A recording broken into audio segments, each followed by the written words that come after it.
आदाब दोस्तों, मैं हूं मोहम्मद आकिब लर्निंग 24/7 पर।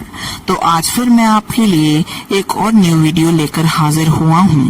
तो आज हम आपको बताएंगे कुरान शरीफ के हैरान कर देने वाले 9 फैक्ट्स। जब से इस अर्थ पर इंसानियत की सुबह हुई है, हम इस अर्थ पर अपने वजूद की तलाश कर रहे हैं और कोशिश में हम रिलीजन, साइंस और रिलीजियस बुक्स की तरफ देखते हैं।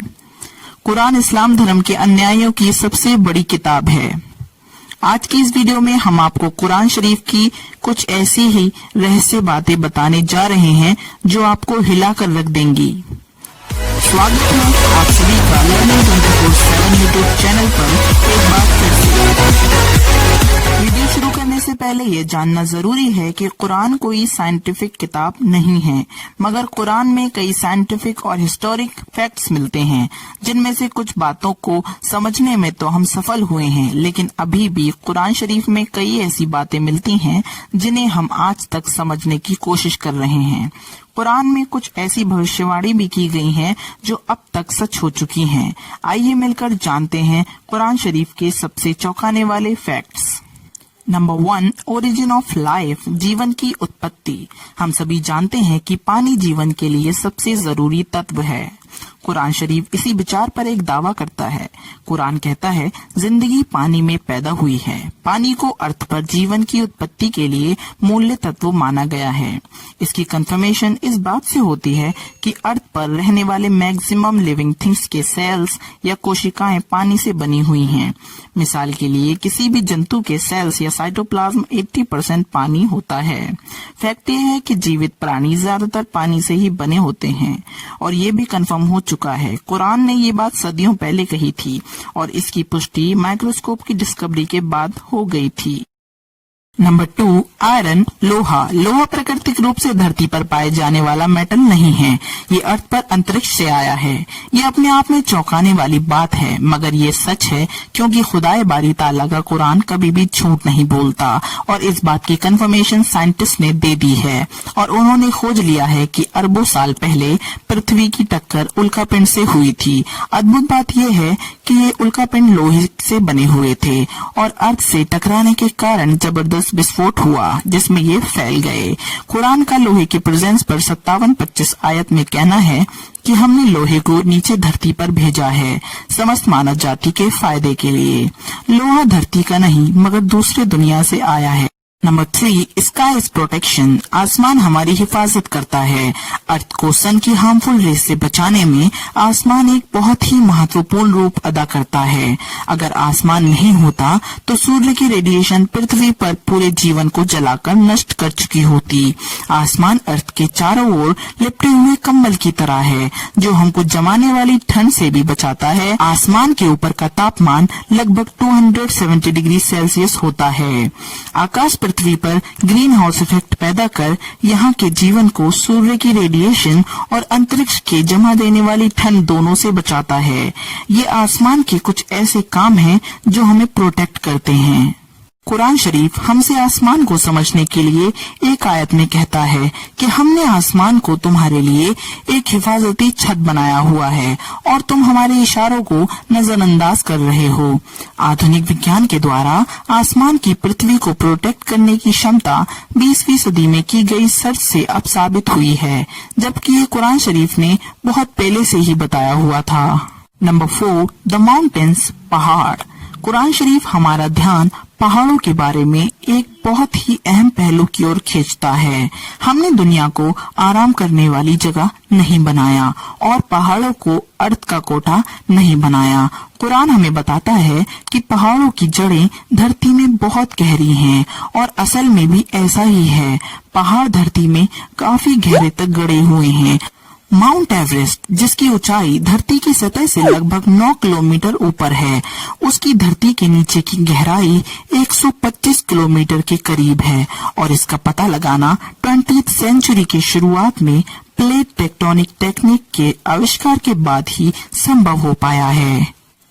नंबर 5, एक्सपेंडिंग द यूनिवर्स, ब्रह्मांड का विस्तार।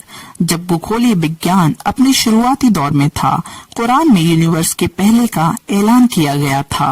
कुरान में एक आयत में कहा गया है कि यूनिवर्स को हमने ही अपनी क्रिएटिव पावर से ही बनाया है और इसको हम बढ़ाते रहेंगे। ये फैक्ट कि यूनिवर्स कॉन्टिन्यूसली बढ़ रहा है, ये रहस्य हम पिछले यानी 20th सेंचुरी में ही जान पाए हैं। चौंकाने वाली बात यह है कि कुरान में ये बात सदियों पहले बता दी गई थी।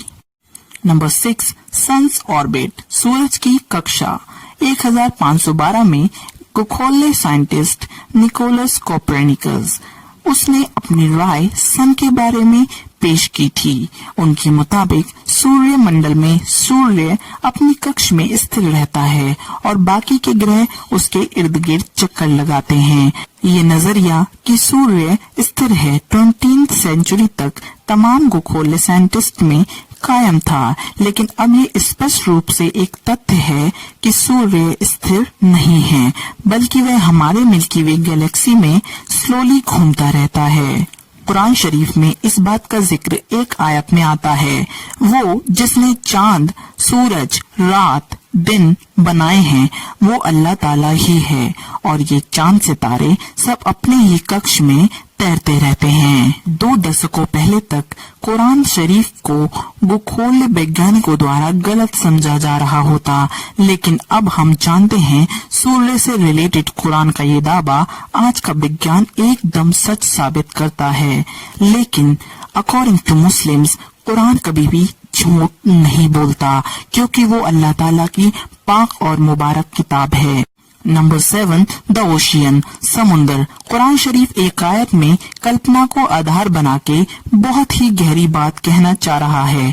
उसमें लिखा है, गहरे समुंदर के अंधेरे जो लहरों से घिरे हुए हैं, लहरों के नीचे उसके ऊपर बादल हों और उसके ऊपर फिर अंधेरा हो, एक के ऊपर एक छाए हुए हों, इतने अंधेरे कि अपने हाथ भी आपको दिखाई ना दे, और जिसको अल्लाह रोशनी ना दे उसको कहीं भी रोशनी नहीं मिल सकती। आमतौर पर यह समझा जाता है कि लहरें समुद्र की ऊपरी सतह पर चल रही हैं। हालांकि समुद्री साइंटिस्ट्स इस बात की पुष्टि कर चुके हैं कि लहरें सिर्फ समुद्र की ऊपरी सतह पर ही नहीं बल्कि निचली सतह पर होती हैं। ये लहरें इंसानों को दिखाई नहीं देती, इनको सिर्फ कुछ खास यंत्रों के द्वारा ही पता लगाया जा सकता है। कुरान समुद्र की गहराइयों के अंधेरों के ऊपर चलने वाली लहरों और उनके ऊपर चलने वाली लहरें और उसके ऊपर बादलों के बारे में हमें बताता है। कुरान की ये बात सिर्फ इसलिए काबिल तारीफ नहीं है कि वो समुद्र की अंदरूनी लहरों के बारे में बात करता है, बल्कि इसलिए भी है कि ये समुद्र की गहराइयों के बारे में भी बात करता है। आज के टाइम में इंसान बिना इक्विपमेंट यूज किए केवल 70 मीटर गहराइयों तक ही जा सकता है। वहाँ तक कुछ रोशनी जरूर होती है, मगर हम 1000 मीटर की बात करते हैं तो वहाँ घंघोर अंधेरा रहता है। कुछ 1400 साल पहले ये सब पता लगाना कैसे मुमकिन हुआ, ये अपने आप में रहस्य है। नंबर 8, लाइंग एंड मूवमेंट्स, झूठ और हमारी हरकतें। अबू जहल नेम का एक बहुत ही अत्याचारी निर्दयी शासक पैगंबर मोहम्मद सल्लल्लाहु अलैहि वसल्लम के समय में हुआ था। अल्लाह ताला ने कुरान शरीफ में उसको चेतावनी देने के लिए कुरान की 3 आयतों में फरमाया है कि इस बात में कोई शक नहीं, अगर ये बाज ना आया तो हम इसके मत्थे को पकड़कर घसीटेंगे। ऐसा मत्था जो झूठा और पापी है। अल्लाह ने कुरान में उस शख्स को झूठा नहीं बल्कि उसके मत्थे को, जो कि दिमाग का अगला हिस्सा है, उसको झूठा और गुनहगार कहा है। यह आयत 2 वजह से बहुत खास है। पहली ये कि हमारे दिमाग के सामने वाला हिस्सा हमारी सोची समझी हरकतों का जिम्मेदार होता है, इसे फ्रंटल लोब के नाम से जाना जाता है। और दूसरा यह कि ये फ्रंटल लोब ही दिमाग के झूठ बोलने वाले काम को कंट्रोल करता है। के दौर में की गई रिसर्चेस में ये पाया गया है कि दिमाग के आगे वाला हिस्सा ही हमारी हरकतों और झूठ बोलने के लिए जिम्मेदार होता है। फ्रंटल लोब के ये एक्सपेरिमेंट 20th सेंचुरी में तमाम इक्विपमेंट आने के बाद ही हमें पता चले हैं, जबकि कुरान शरीफ इस तरफ इशारे कब का कर चुका है। नंबर 9, पेन रिसेप्टर्स, दर्द को महसूस करने वाले टिश्यूज। काफी लंबे समय तक यही समझा जाता रहा है कि महसूस करना और दर्द का अंदाजा करने वाले टिश्यूज दिमाग के अंदर ही होते हैं। हालांकि ये बाद में खोजा गया कि दर्द को महसूस करने वाले टिश्यूज दिमाग में नहीं, हमारी खाल पर होते हैं और इनके बिना दर्द को महसूस नहीं किया जा सकता। इससे संबंधित कुरान की 456 आयत गौर से देखें तो उसमें लिखा है कि जिन लोगों ने हमारे खुलासों को झूठ समझा है, हम उन्हें आग में झुलसाएंगे।